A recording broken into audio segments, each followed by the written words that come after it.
Welcome to the latest installment of the Run to Daylight podcast. I'm your host, Todd Burrows, Todd from PA, and I'll be joined today by Darren Armani at Fantasy Mojo. We are going to be talking about FFPC today. His site has the best information on the planet as it relates to the FFPC per dollar, and we'll go into all that with you in a little bit. But more than that, we're going to take advantage of these fancy tools that you have on YouTube, and we are going to go through and show you what is behind the paywall at fantasymojo.com so you can see what everything's about. While we're doing that, we're also going to be talking about the Football Guys contests, which are about 2 weeks old now. And we'll go through some of the ADP post-draft and give you guys some knowledge. And that is what we're going to do today. So, Darren, welcome to the show. Hey, thanks, Todd. It's good to talk to you again. It's our first time doing it where we actually have to look at each other. Yeah, it's very exciting. So yeah, that was my That's thought. a treat for you and me and everyone. This is tremendous. Yep. And then after this is over, I am going to join Billy Musio and Bradley Stalder on their podcast. So you can check my feed for that. Let me find that. If you check, I've only sent out a couple emails. They're the FF analysts over there. FF analysts. Yep. Right. And I'm sure Billy will be tweeting it right before they go live. I will retweet it, but you can join me there. So what I'm going to do, Darren, is I am going to share my screen so people can see what you do with your site. We're going to take them behind the curtain. It's very exciting. Behind the curtain. You can get lost back there. There's just it's 12 months of content. As they say, it's curtains for you. Yeah. All right. So can you tell me, because I'm not seeing it anymore, are we looking at your site? Is it big enough, etc.? You could maximize it, but it's up. Maximize it. I could go full screen, you mean? Yeah. I like to go back and forth. It's pretty close to full screen. What I can do... Oh, that's good enough. I can see it, so I think you're good. Yep. All right, so I'm going to do one last thing here. System preferences. What do you call that bar on the bottom again? You're running with an Apple. You got Yep. Yep, a Mac. I do. There you go. You got a little more real estate now. There we go. Good. How's that? Yeah, that's good. All right. So you go to the home, and you're brought to the FFPC data warehouse. And, once you log in, there is a few different things. So there's the 2021 FFPC draft boards and ADP. Let's click into that. Yeah, this is where probably 90% of the people will go when they come onto the site. So on the front page, you have the most frequently accessed items. There's a menuing system that gets you. There's a complete archive of FFPC data going back to 2010, but this is what most people are interested in right now. This will give you ADP for every permutation, every contest that they have, and then the draft boards of every ongoing draft as well. Right. Let's go the last 5 days with best ball and show everyone. So basically, it's color coded by position. Wondered what that was. Yeah, and you can drill into the player, the draft scattergrams, I call them. You can see, it's plotted every, spot that a person was drafted over the course of the season. Let's go down a little bit. So, if you wanted to, you have some variants. Oh, I didn't even know this was here. So let's look at Randre Stevenson because he's a guy who, once he got drafted, you'll notice over here. Can you see me moving my mouse? Yeah. All right. So you'll notice that he's started going lower and lower post-draft. Right when you hit NFL draft weekend, like it was April 29th, then all of the data points got lower. So, but you can do that for any player. It's not as interesting for like guys in the first round because they tend to be all sort of clustered together. But somebody like I tweeted out like Jerick McKinnon earlier this week because he was being drafted, sort of frequently, and then he wasn't drafted for a month, and then after he got signed by the Chiefs, then it picked up again, and it gives you a visualization of what's going on with the player. Believe it or not, I didn't even see that Jerick McKinnon signed with the Chiefs. When did that happen? God, like 2-3 weeks ago. Oh my gosh! It was very quiet. I told you I was out of it a little bit. Yeah, it's tough. It was a very quiet signing. But he's getting drafted like every football guy's draft now. That elusive Kansas City running back. Everyone is hoping to recreate Williams from a couple years ago. Which Williams? Oh God, I drafted the hell out of him, and he opted out last year. Damian Williams. Right. I'm not drafting him in Chicago. Between him, Montgomery, and Tariq Cohen, I just don't have a lot of interest there. Yeah, I mean, it's a best ball play, and you're doing it probably. It's not somebody you would target every draft, but if you want some exposure and he's the type of guy. It's like him and the guys in the San Francisco backfield, right? Like you don't know who's going to emerge, but you like to have a few pieces of it. If you're doing volumes of drafts. The thing about McKinnon is that he also has the injury history. I know he played all last year, but he was in a pretty damn good offense last year, and he didn't do too much. But that was the confusing San Fran backfield. So that was.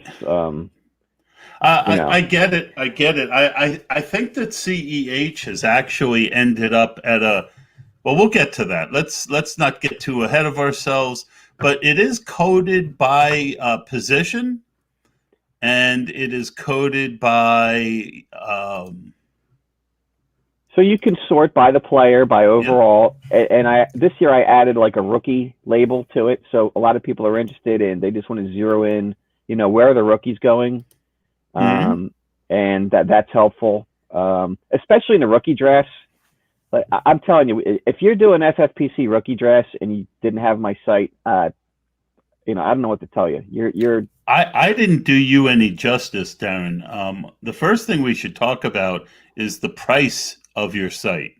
I mean, it's ridiculously low price for everything that we're giving out here. Why don't you tell? Oh, and also, we're talking so much about the FFPC today. I almost didn't mention my friends at the FFPC for, just everything that they do for us. I know that I am doing the best ball and a couple FBGs. I'm in the 250 Pro versus Joe's. If you want to get into any of those leagues with me, go to myffpc.com. That's myffpc.com, and you can take advantage of all the information that's on Darren's site. Mojo, what is the price? Sorry to interrupt you there. Yeah, it's $24.95 this year. It's been pretty reasonably priced. Given the market that I serve, I mean, I could probably charge $100 for this and people would pay it. But I'm trying to just make it available to as many people as possible. And, not everybody is playing main events in football, guys. You got a lot of guys out there playing low dollar, the $5, just the 35. So, which is nice that the FFPC added the $5 this year, and they did it with the Slims, which I think was the right thing to do because the Slims weren't getting the action necessarily but by making it the $5 contest, it's now got its own niche. I bet they're doing a lot better now. Well, they're doing a good volume, and I have a page where you can. I actually put the $5 leagues off on a separate page. You don't have to go there, but because the volume is so high. Well, let's just go through this a little bit. So the number of leagues drafted, the minimum draft position. Let's go back to overall. Minimum draft position, average draft position, maximum draft position. So basically what that means, let's go down a little bit. So DJ Moore, the earliest he went was 45th. The latest he went was 64th, but his average ADP is 53. What that does, Darren, if you want DJ Moore and you want to really make sure, let's say you have plans on taking Sam Darnold late and you're looking for a DJ Moore, Robbie Anderson, Sam Darnold stack. If you really want DJ Moore and you're at, say, the 45th spot is right near the end of round 4, if you want to wait for him to come back to you, he might not be there. So this information really gives you a good idea of when to take players, correct? Yeah, it's going to tell you, what if you really want to be sure you want to get somebody, this will tell you the earliest that the guy's been selected, and you can be reasonably sure that's if you hit the low end of that range, you have a good chance of getting him. And if you wanted to see it like even in more detail, you could click on the player's name and again see it plotted out. But it's pretty helpful just to know where to expect people will draft the guy. Obviously, that's what the ADP is all about. Yep. All right, so let's go back to here. So there's best ball, there's the best ball slim, there's superflex best ball, superflex best ball slim, classic redraft, dynasty triflex. How are the new dynasty triflexes doing? They're filling. They're very popular. I think they actually fill more triflex dynasty leagues than the traditional dynasty leagues right now. I mean, it's newer. It's the shiny new toy, but they're doing very well. Well, and I think that most guys, like our buddy Austin Martin, he's in so many of the regular, but he might say, hey, I want to try the new format. I'm not going to join any new dynasty leagues because I'm in a trillion of them. But, hey, like you said, the shiny new toy, I think that was another really nice addition to the FFPC portfolio this year. Yeah, it's really popular, and there's no kickers in that format, and so they're appealing to a different audience as well. So you've got, it's a more traditional underdog, where you have 3 wide receivers versus the 2 in FFPC. It does have tight end premium, though, correct? Yeah. Yep. There's an extra wide receiver, and so it kind of leans more towards like a traditional PPR setup, tight end premium. But it's if you think you're more adept with having an extra required wide receiver, then that appeals to people. Yep. And so if you get into let's say a super flex for the first time, you click in here and, you see Trevor Lawrence and Trey Lance, Justin Fields, Zach Wilson, all in the top 8 picks. But if you go to just a regular rookie draft, let's go to, that's a Superflex 2, Dynasty Rookie Draft.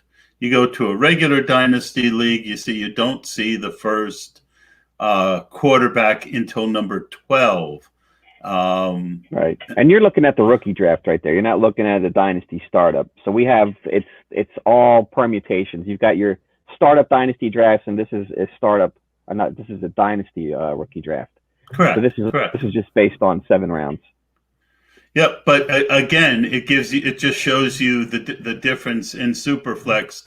So if you wanted to do a Superflex draft, you could see the difference in where the quarterbacks go. I will I like to do, Darren, is I like to, when I'm drafting, so let's go to, where's a Dynasty startup? Is this startup? Yeah, that's it. So, this again, you might not, you might do one new Dynasty league a year if you're a Dynasty guy. And so this really gives you when everyone goes and when you can hope to get a guy. So a lot of good stuff here. And go ahead, Dan. Yeah. Sorry. Yeah, another thing you might want to see, there's a draft board format underneath the link you just clicked. Oh, there you go. So a lot of people requested that we provide the ADP in the context of a draft board. So my hesitation with doing that is, and you'll see other people who have these ADP draft boards, the ADP is pretty tight, like for maybe the first 10, 12 rounds. But as you get later in the draft, those later rounds, you have more than one player fitting into an ADP slot because the player selection skews as you get towards the end of the draft. You might have 50 players that go in the last 2 rounds. How do you fit that into a draft board that's 24 players for those last 2 rounds? So what I actually do in the later rounds is I'll have multiple players in those slots. Yeah, I like how you did that. I solved that problem, and I never provided the draft board ADP until I was able to, solve that issue. So this has been well received, and because people will draft right off of these, they'll print them out and they'll draft off of these. So yeah, one of my favorite stacks lately. You go for Mecole, and then you put Pringle in the last round. Yeah, you can definitely. I think that's pretty damn sneaky. You can do that at will. I just don't know. I mean, I like that more than taking Jerick McKinnon in the 20th. Yeah, well, if you do enough drafts, you kind of you mix up your candidate stacks there, because to hit stacks on the early round players is very difficult consistently. So what you can do also on this site is if you want to look what won a league last year, you can look at the 220 Master ADP Index, 2020 draft boards, league prize winners. League prize winners is really cool. So what that is, it's basically anybody who won a prize at FFPC is going to be listed in this. So you click on the type of draft, and anybody, it lists the team that won, what the prize was, and you can link to the draft boards to see, like, okay, this guy won his league. What did he do? You can see his roster. You can see like the draft board itself that he was in. And I tend to do this more in like the main event and the football guy drafts, the top finishers. Well, let's look at our friend Dan. Dan Williamson won this league, a $35 best ball.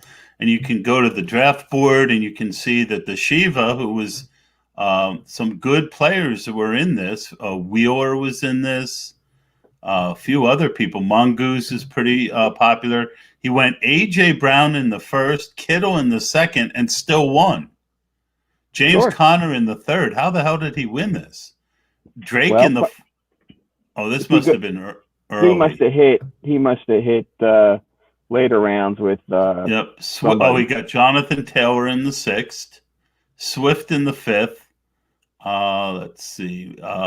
Cooks in the 10th, Deontay in the 12th. This must have been a very early draft. So he was hitting the rookies, right? And that was I've kind of preached that that's a good thing to do in early best ball drafts before the draft is just pound the rookies, and that has a very high success rate of doing that. I did a lot of that in my early drafts. Now, you also have, but it is kind of amazing with Kittle being hurt, Connor being hurt and stinking. I mean, this obviously was early in the process because Kenyon Drake wasn't going in the fourth round once he signed with Arizona. When he re-signed with Arizona, if you remember. Right. Yeah, so but that goes to show you like how much leverage you can get by hitting on a late round rookie. What that can compensate for. Correct. So, but I mean, you could spend a whole afternoon just like going through it. It's like, that's why I call it the data warehouse. You could just spend all day like sifting through the draft boards. And this is just last year. I got this stuff back to like 2010. If you want to get nostalgic. Yeah, exactly. I'd like to actually go back to when I had a good year.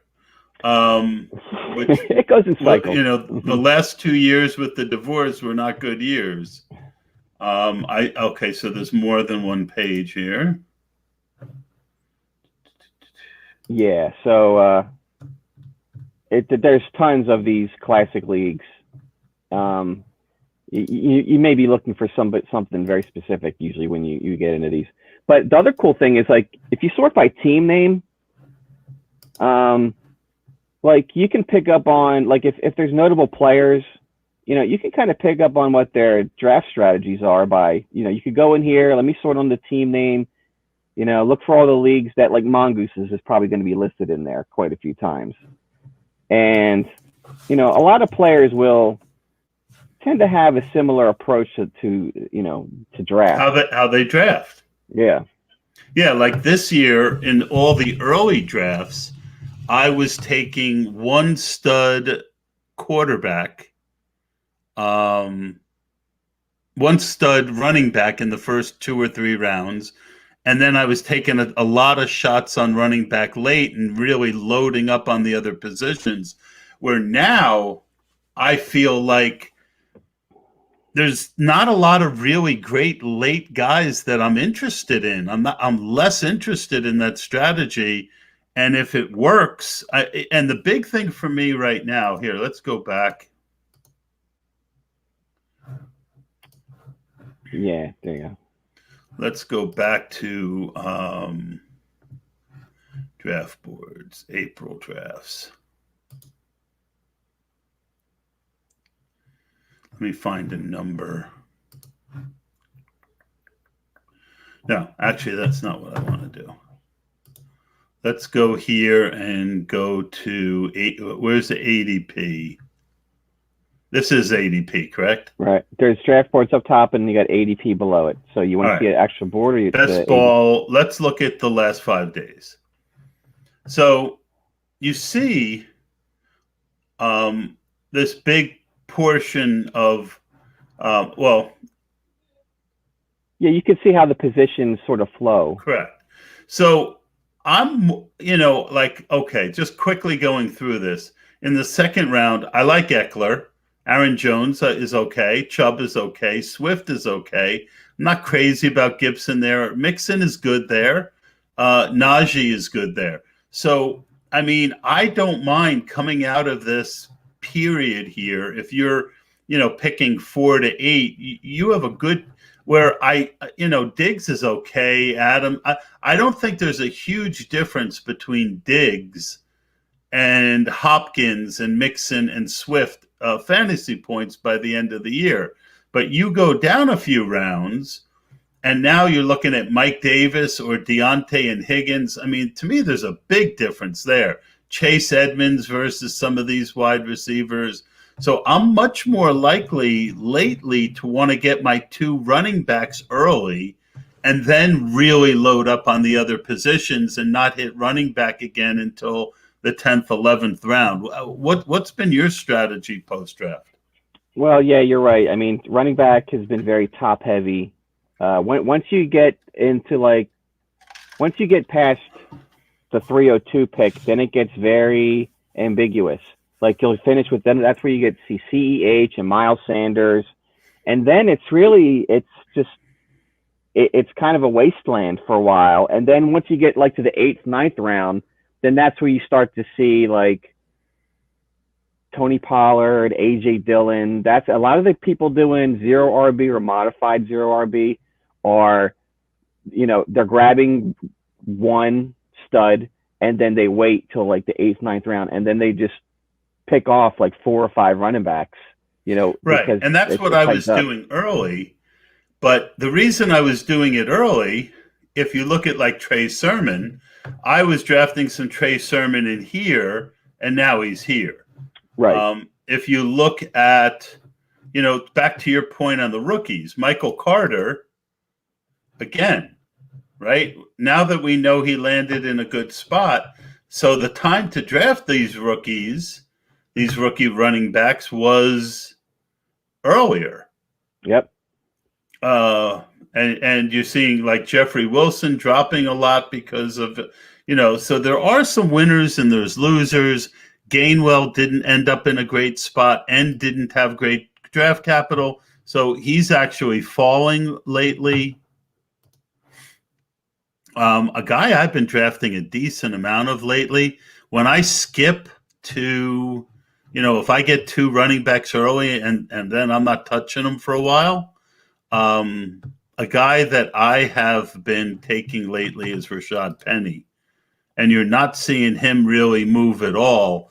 But Seattle didn't come out of the draft with anyone to challenge him. And it seems to me like it's him and Chris Carson. I think Rashad Penny's a good value right now. He's been a bit of a secret, and he's not getting a lot of buzz. But even Chris Carson it's really been really quiet about him too. There's no excitement about that Seattle backfield. Even though they're going to run the ball all the time. Yeah, it's just not. It's not like the San Francisco. Everybody's trying to get a piece of the San Francisco backfield, right? But there's 5 guys there. Now over in Seattle, you've got just as potent as a run game, but nobody seems to get excited about it. On Twitter, you can see the euphoria around certain, positions on teams. So San Francisco backfield is one of them, and that's what people go after. They follow, they're following the euphoria. Well, let's look at Trey Sermon again, and I want to show you the difference. So he's at pick 85, and I think we're in best ball, correct? You'd have to scroll up to the top. 85 in best ball. Now you go to Football Guys. And if you want to preach, he's up to 81. I would have thought it would have been a little more even, because. But look, Michael Carter 78 in Football Guys. They shouldn't have gotten out of that. Let me have both open. Well, also keep in mind that the Football Guys ADP there is for the entire month of May. So I think Sermon has picked up a little bit of steam. If you went to the scattergram on him, I bet it would be trending, higher on that for that Football Guy. All right, we'll do that in a second. But you look at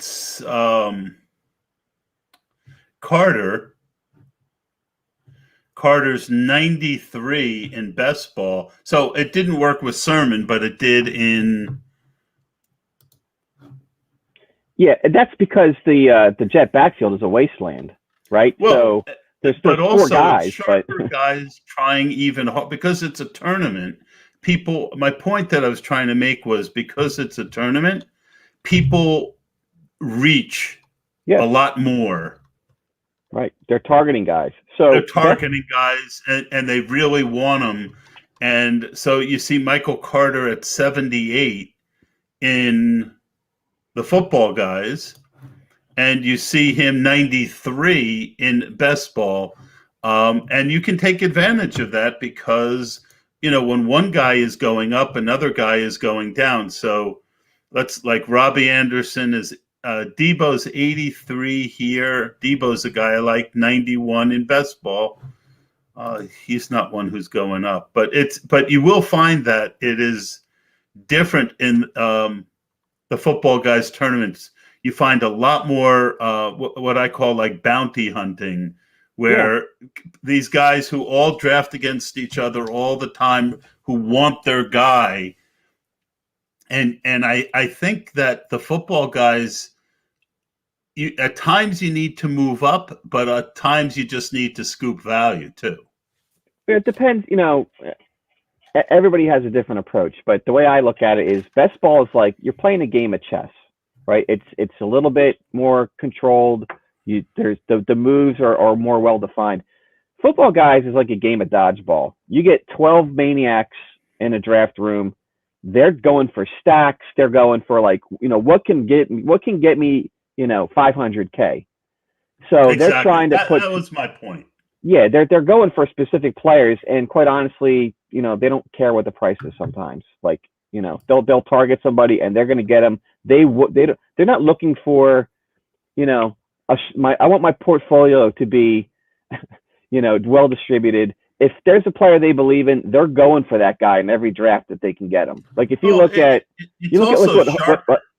yeah. Like if you look at Michael Thomas, I'm going to bet you dollars to donuts. Michael Thomas is at least 6 to 7 picks higher in the FBGs.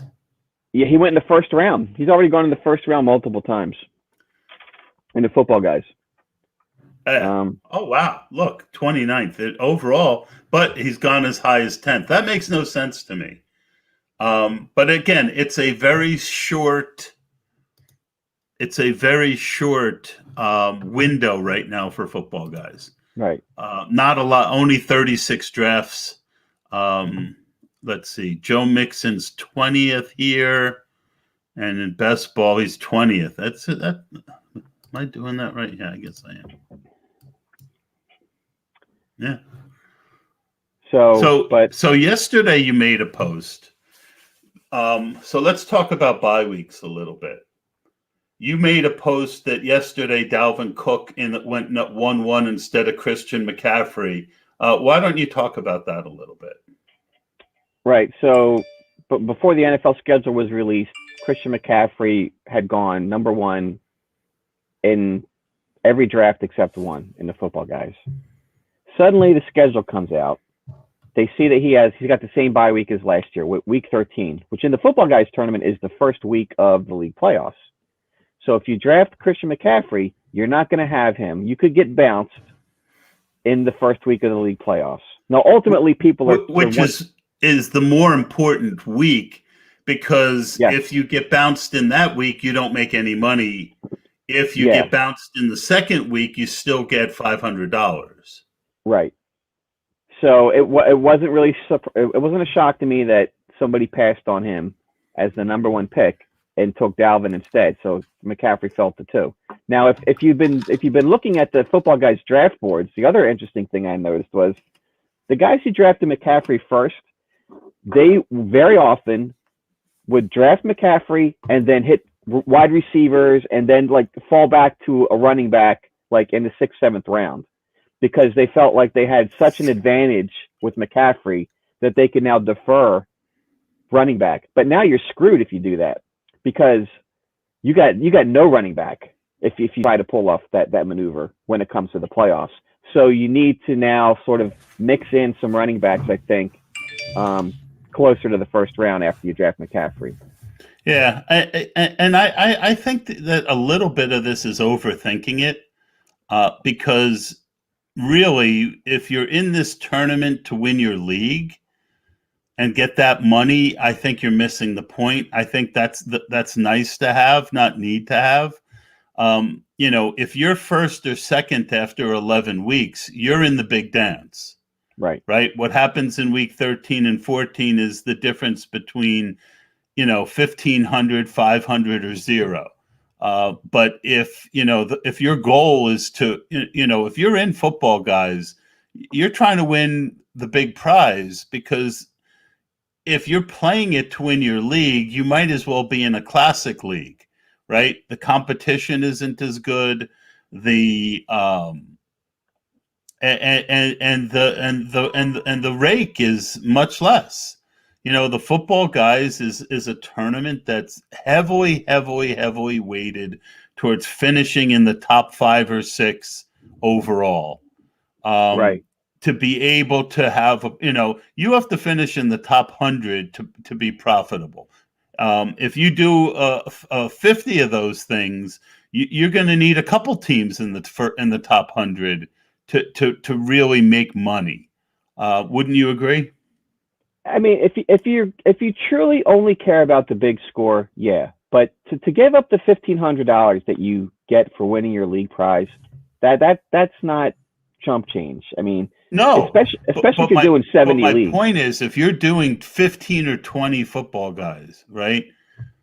And you would, like last year, I won. If I had played in regular leagues, I would have been profitable. I won, more than 1/12 of my leagues, but I didn't make money because I didn't have a tournament team that went in the top 100. That was more my point. Yeah. So, I mean, it depends what you're looking for. But personally, I'm not going to concede my playoff No, chance. I'm not either, but you also have to get there. You know what I mean? You have to, if you win the regular season, you're in the big dance. But I was listening to somebody today, and they said, well, maybe what you should do is, if you get McCaffrey, just totally concede the playoffs essentially, and load up on guys with week 13 and week 14 buys, and just make your team that much stronger to assure that you win the regular season. So, I mean, I don't know. That's galaxy braining a little bit. Yeah, that was a bit much. Because these guys aren't going to drop enough. Like McCaffrey dropped from 1-1 to 1-2, right? Like, if you're building your team around that theory, I don't think you're getting enough value to pay that theory off. It'd be one thing if a guy was dropping, let's go to DJ Moore. Who is, so he's in that. All right, DJ Moore's 47th. He hasn't dropped at all so far, although it's very, very soon after. But, like, how far would DJ Moore have to drop for you to feel that you got enough value where you're actually trying to?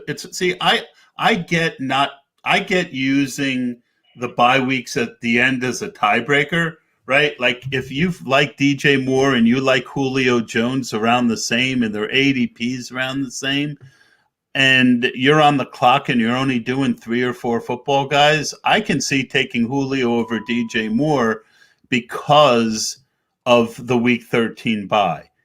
If you're, but I'm not going to take Deontay Johnson over DJ Moore. I'm not going to take, Cooper Kupp over DJ Moore, and drop 12 picks of value just to avoid that. You know what I mean? Like, DJ Moore might, if we come back in a couple weeks, these guys who have 13 might drop a little bit, but I don't think they're going to drop enough to make it worth your while to actually galaxy brain using that as a strategy. Yeah, it probably not. But another thing which drives what player you're picking in these ranges, these 7th, 8th rounds, or 3rd round is where you're at. But it's how your team is evolving across along in the draft. So I might pick DJ Moore based upon, did I grab somebody on Carolina? Am I whereas Pittsburgh, or, like, for instance, Kyle Pitts, that this is like, he's a hot button. So I've been predominantly anti Kyle Pitts. I've drafted him twice so far. One time I drafted him when he fell to 608.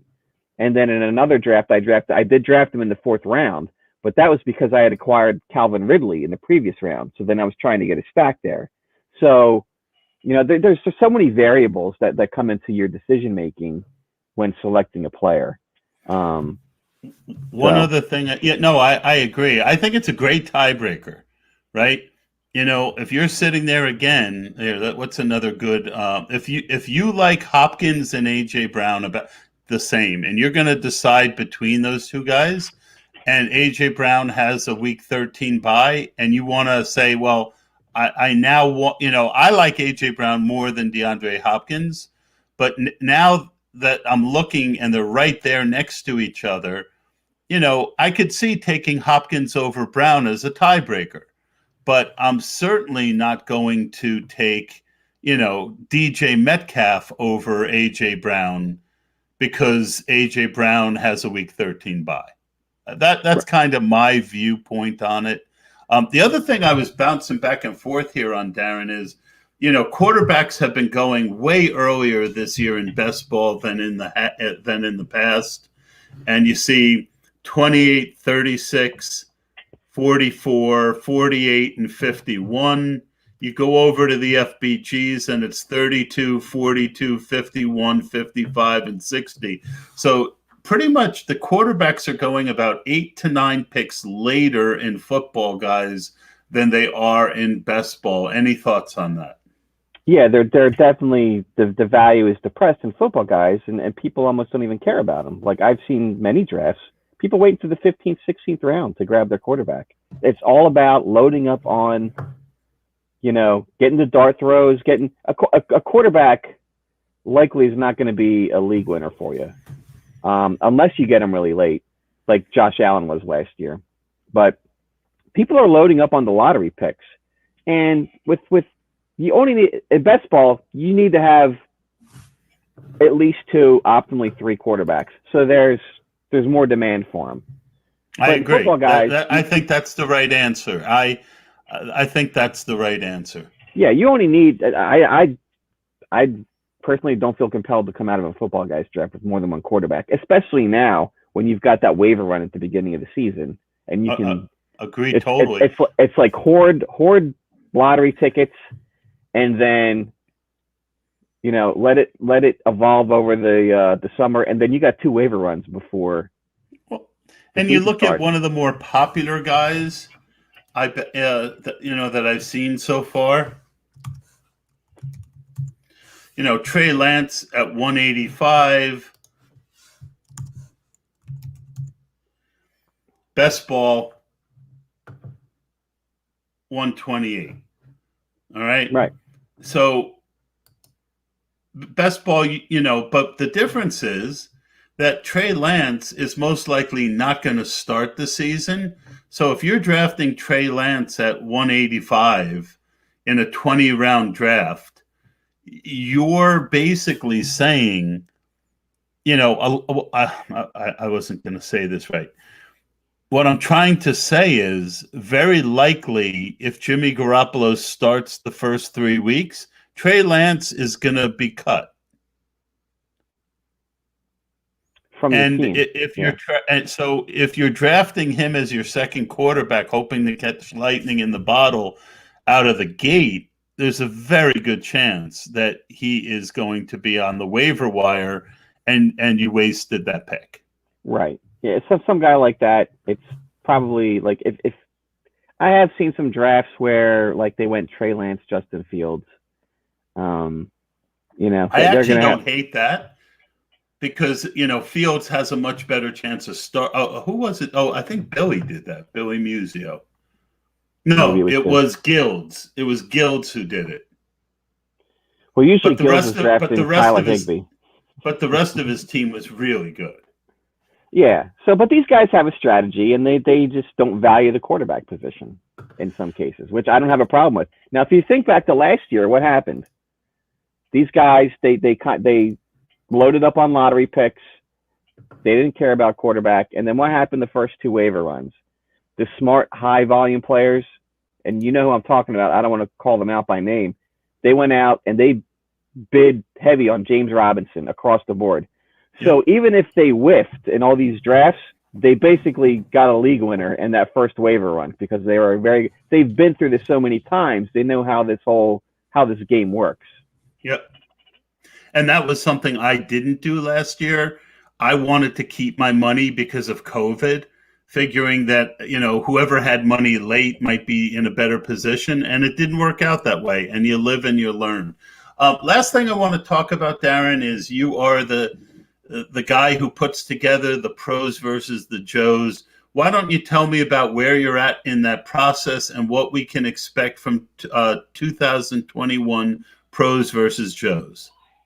All right. So for people who don't know, Pros versus Joes was probably the first industry league. This predates even Scott Fishbowl, where we combine the high stakes players of the FFPC against the industry experts, and we evenly match them up, 6 pros, 6 Joes in each league. We have 7 leagues, and they even draft next to each other. So we stagger. So number 1 would be a pro, number 2 would be a Joe, just to kind of up the ante with the antagonism there.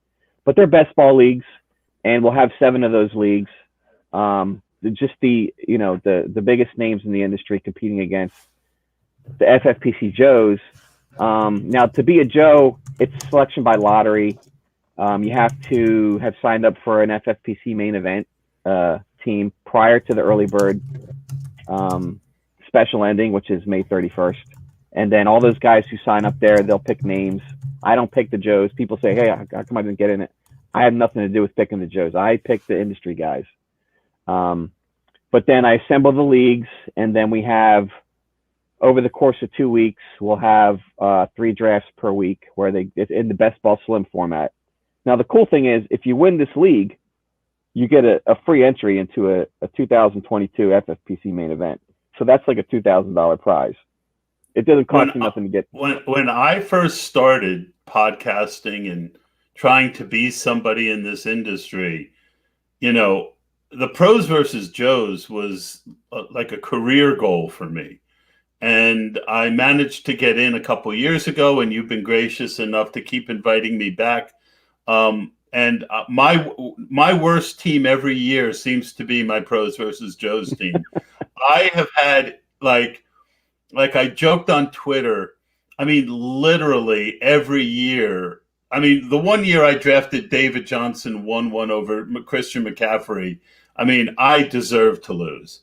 But, even that year I had probably 4 to 5 injuries. I would say at least 3 of my top 10 picks has gotten hurt every year in the first 3 weeks. So if you see me drafting a team in pros versus Joes, stop drafting those players.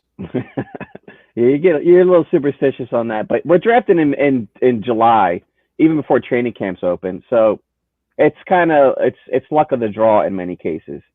And to be honest, personally, I don't judge anybody, high stake players or industry guys, based upon their success in this competition, because you're going with a high risk strategy probably and trying to assemble a team which wins the overall.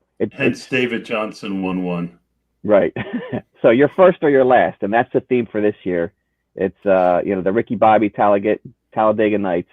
If you're not first, you're last. So just give it your best shot, and I'm going to do the George Costanza this year, which is basically take every instinct I have and do the opposite.